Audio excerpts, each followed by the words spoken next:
Hello दोस्तों, नमस्कार। DSL law point में आप सबका स्वागत है। मैं हूं आपका मित्र धीरज कुमार त्रिपाठी। आज हम लोग अपने भारतीय नागरिक सुरक्षा संहिता 2023 के बहुत ही महत्वपूर्ण प्रावधान जो कि विचारण से संबंधित है, जिसे मजिस्ट्रेट द्वारा वारंट मामलों का विचारण अध्याय 20 के रूप में हम लोग जानते हैं के विषय में पढ़ेंगे। तो मजिस्ट्रेट जो भी मामलों का विचारण करता है वो दो तरीके का विचारण है। एक तो पुलिस रिपोर्ट पर संस्थित मामले, एक होता है पुलिस रिपोर्ट से अन्यथा संस्थित मामले जिन पर विचारण करता है। तो सबसे पहले हम लोग जो पुलिस रिपोर्ट पर आधारित संस्थित मामले होते हैं उन पे, अर्थात जो एफआईआर या एनसीआर जो दर्ज होती है उन पर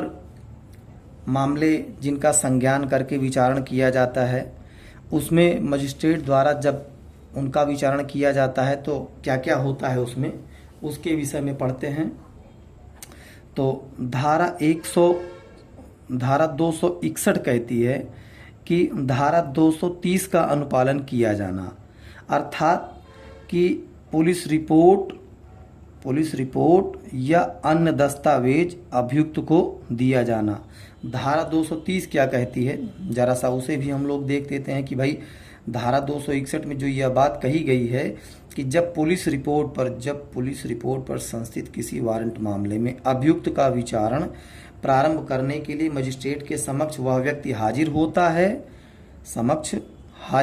है या लाया जाता है। इसका अर्थ दोस्तों जानते हैं क्या होता है? हाजिर होता है अर्थात जब एफआईआर दर्ज हो गई हो, उसके बाद उसका एफआईआर में नाम हो, वह स्वयं मामले में आकर के न्यायालय में सरेंडर करे, उसके बाद मामला चले या फिर उसे पुलिस पकड़कर लाए।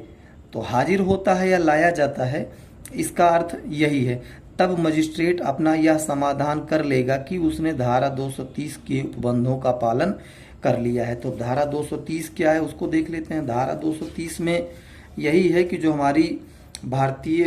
जो दंड प्रक्रिया संहिता थी उसका धारा 207, उसमें जो भी है पुलिस रिपोर्ट या अन्य दस्तावेज, देखिए धारा 230 क्या कहती है कि अभियुक्त को पुलिस रिपोर्ट या अन्य दस्तावेजों की प्रतिलिपि दिया जाना, जिसमें जैसे जो चार्जशीट उसके खिलाफ दायर होती है लगती है उसे जो है सौंपा जाना से संबंधित है धारा 230। धारा 262 क्या कहता है? धारा 262 कहता है कि जब अभियुक्त का उन्मोचन किया जाएगा,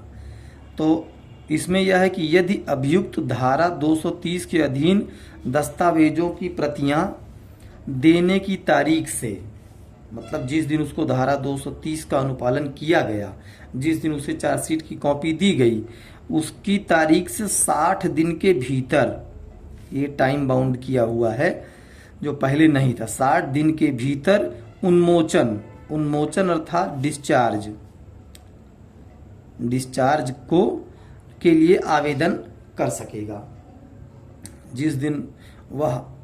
अपनी दस्तावेज की प्रतियां पाएगा उसके 60 दिन के भीतर डिस्चार्ज के लिए आवेदन कर सकेगा। और यदि धारा 193 के अधीन पुलिस रिपोर्ट और उसके साथ भेजी गई दस्तावेजों पर विचार कर लेने पर अभियुक्त की या तो व्यक्तिगत रूप से या श्रव्यदृश्य इलेक्ट्रॉनिक साधनों द्वारा ऐसी परीक्षा कोई हो जैसी मजिस्ट्रेट आवश्यक समझे कर लेने पर अभियोजन और अभियुक्त को सुनवाई का अवसर देने के बाद मजिस्ट्रेट अभियुक्त के विरुद्ध यदि आरोप को निराधार समझता है तो वह उसे उन्मोचित कर देगा और ऐसा करने का अपना कारण अभिलिखित करेगा। मतलब magistrate thinks necessary and after giving the prosecution and the accused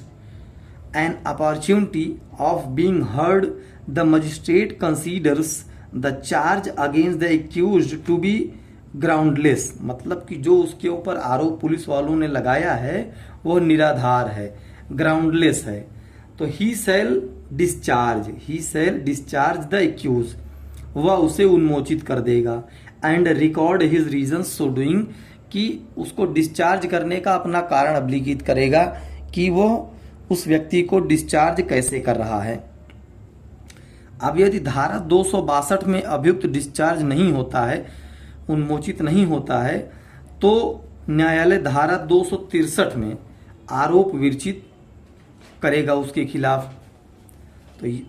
अब आरोप विरचन कैसे होता है, तो न्यायालय जो है जब उसके पास ऐसी चार्जशीट आती है उस पर अपनी जांच करने के बाद और आरोप पर सुनवाई कर लेने पर अभियुक्त और जो अभियोजन है दोनों को सुनवाई कर लेने के बाद यदि उसे उपधारणा करने का आधार है कि अभियुक्त ने इस अध्याय के अधीन कोई अपराध विचारण करने के लिए वह सक्षम मजिस्ट्रेट है और उसके पास पर्याप्त रूप से वह दंडित किया जा सकता है, तो उसके विरुद्ध आरोप की पहली सुनवाई की तारीख से 60 दिन के भीतर आरोप लिखित रूप में विरचित करेगा। मतलब जिस दिन आरोप पर पहली सुनवाई होगी उसकी तारीख से 60 दिन के भीतर, इसमें भी इसे प्रावधानित किया गया है कि 60 दिन के भीतर लिखित रूप में आरोप विरचित किया जाएगा। अर्थात वारंट मामलों में मजिस्ट्रेट जब ट्रायल करता है तो आरोप पर सुनवाई होने के 60 दिन के भीतर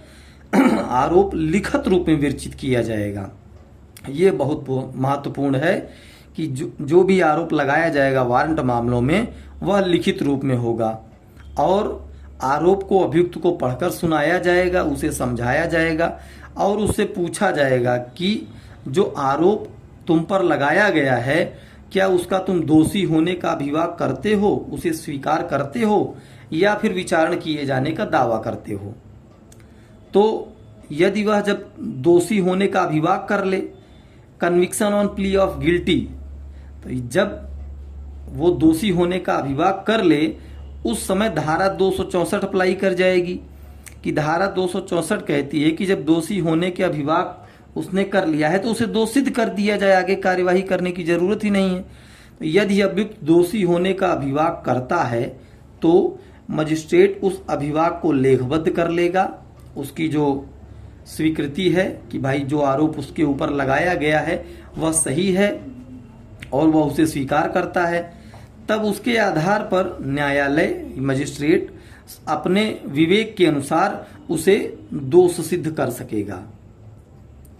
और मामला यहीं समाप्त हो जाएगा, उसे दोषी कर लेगा। लेकिन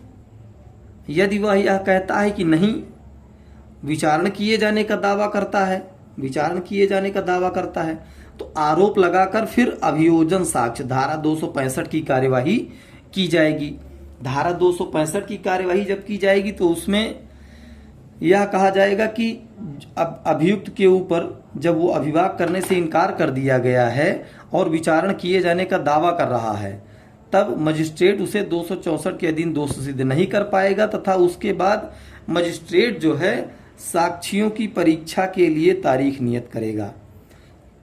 अर्थात जितने भी साक्षी अभियोजन के हैं उनको जो है न्यायालय में प्रस्तुत करने के लिए न्यायालय अभियोजन को समय देगा, परंतु मजिस्ट्रेट अभियुक्त को पुलिस द्वारा अन्वेषण के दौरान अभिलिखित किए गए साक्ष्यों के कथन अग्रिम रूप से प्रदाय करेगा। ये नया प्रावधान जोड़ा गया है भारतीय नागरिक सुरक्षा संहिता में, जो कि पहले नहीं था कि मजिस्ट्रेट जो है वो अभियुक्त को पुलिस द्वारा अन्वेषण के दौरान अभिलिखित किए गए कथन, अर्थात जो पहले धारा 161 का बयान था, अन्वेषण के दौरान जो बयान किसी व्यक्ति का लिखा जाता है वह धारा 161 का बयान होता है, तो उसकी प्रति जो है पहले उसको दिया जाना नहीं होता था, उसको पहले नहीं दिया जाता था, खाली चार्जशीट की कॉपी दी जाती थी। लेकिन अब इसे भारतीय नागरिक सुरक्षा संहिता BNSS की धारा 180 में जो है साक्ष्यों examination of witness by police का जो है दिया गया है, जो पहले धारा 161 था, तो उसमें जितने भी कथन लिखित किए गए हैं उसे अभियुक्त को दिया जाए, ऐसा जो है वह आदेश करेगा। उपधारा 2 कहती है कि मजिस्ट्रेट अभियोजन के आवेदन पर साक्षियों को हाजिर होने के लिए या कोई दस्तावेज या अन्य चीज पेश करने के लिए समन जारी कर सकता है। अर्थात मजिस्ट्रेट जो है अभियोजन जब निवेदन करेगा तो किसी को हाजिर करने के लिए या कोई दस्तावेज पेश करने के लिए या अन्य चीज पेश करने के लिए समन जारी कर सकता है। मामला वारंट है, लेकिन किसी को हाजिर होना है, बुलाना है न्यायालय में, या कोई दस्तावेज या कोई चीज मंगानी है, तो उसके लिए समन जारी किया, सबसे पहले समन जारी किया जाएगा। उपधारा 3 कहती है कि नियत तारीख पर मजिस्ट्रेट जो भी साक्ष्य हैं उनको लेने के लिए अग्रसर होगा, जो अभियोजन के समर्थन में, मतलब सरकार के समर्थन में, उस पीड़ित के समर्थन में पेश किए जाते हैं। परंतु मजिस्ट्रेट किसी साक्षी की प्रतिपरीक्षा तब तक के लिए जब तक किसी अन्य साक्षी या साक्षियों की परीक्षा नहीं कर ली जाती है आस्थगित करने की अनुज्ञा दे सकेगा या किसी साक्षी को अतिरिक्त प्रतिपरीक्षा के लिए पुनः बुला सकेगा। अर्थात जब किसी साक्षी की प्रतिपरीक्षा तब तक के लिए वह रोक सकेगा कि जब तक अन्य किसी साक्षी की जो मुख्य साक्षी हैं उनकी परीक्षा न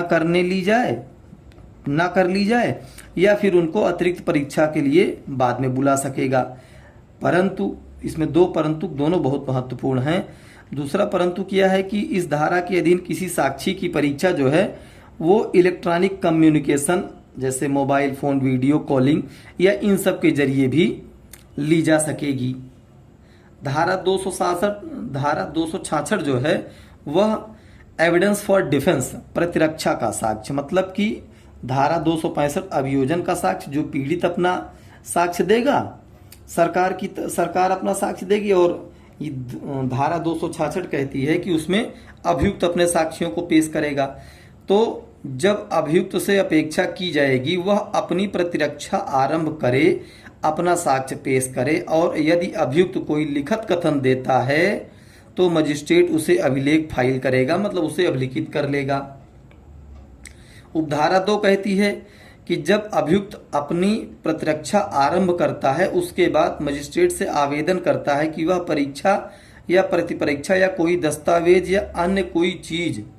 इस प्रयोजन से हाजिर होने के लिए साक्षी को विवश करने के लिए कोई आदेशिका जारी करे, तो मजिस्ट्रेट ऐसी आदेशिका जारी कर सकेगा। उसका जब यह विचार न हो तब इस आवेदन को नामंजूर कर दिया जाना चाहिए, या तंग करने वाला हो या न्याय के उद्देश्यों को विफल करने के प्रयोजन से किया गया है, तो उसके कारणों को लेखबद्ध करेगा। अर्थात जब अभियुक्त की ओर से कोई बात उठाई जाए, कोई चीज कही जाए, किसी सामान को या किसी व्यक्ति की एक बार परीक्षा हो चुकी है, प्रतिपरीक्षा दोबारा बुलाने के लिए उसे फिर से अभियुक्त आवेदन करे, तो उस पर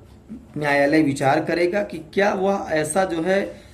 विचारण में विलंब करने के लिए या न्याय देर से हो, न्याय के उद्देश्य विफल हो, इस कारण से तो नहीं कर रहा है, इसके अपने कारणों को लिखेगा। लेकिन जब वह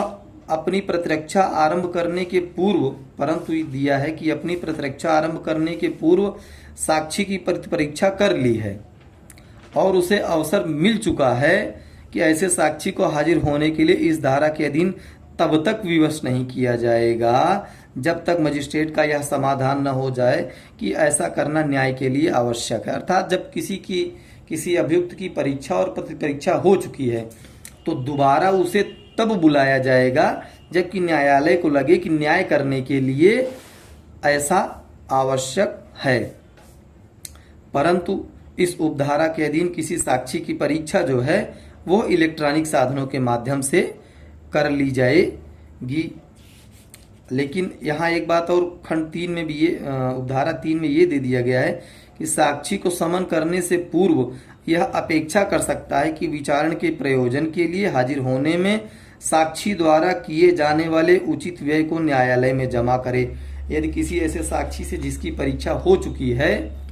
तब उसे यदि वापस न्यायालय में बुलाना है तो उसके लिए जो उचित उसका व्यय होगा, उसका खर्च जो है उस व्यक्ति को देना होगा जो व्यक्ति उसे बुलाना चाहता है।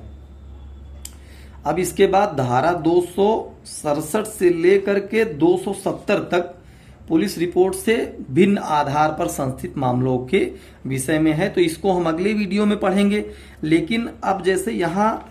धारा 266 में प्रतिरक्षा का साक्ष्य आ गया है, उसके बाद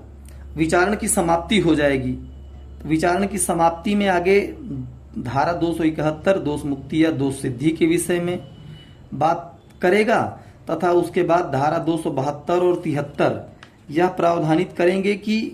परिवादी की अनुपस्थिति अगर है तो क्या होगा, या उचित कारण के बिना अभियोग लगाया गया है तो क्या कार्यवाही होगी आगे। इसके विषय में हम लोग अगले वीडियो में पढ़ेंगे। तो हमारे अगले वीडियो को देखने के लिए और इस वीडियो को देखने के लिए तथा हमारे चैनल से जुड़े रहने के लिए DSA लॉ पॉइंट का चैनल आप देखते रहें, इसे सब्सक्राइब करें, लाइक करें और अधिक से अधिक संख्या में जुड़ें, जिससे कि विधिक ज्ञान बढ़ाया जा सके, आपका स्वयं का या फिर आपके अन्य साथियों का। यदि कोई ऐसे साथी हैं जिनको कि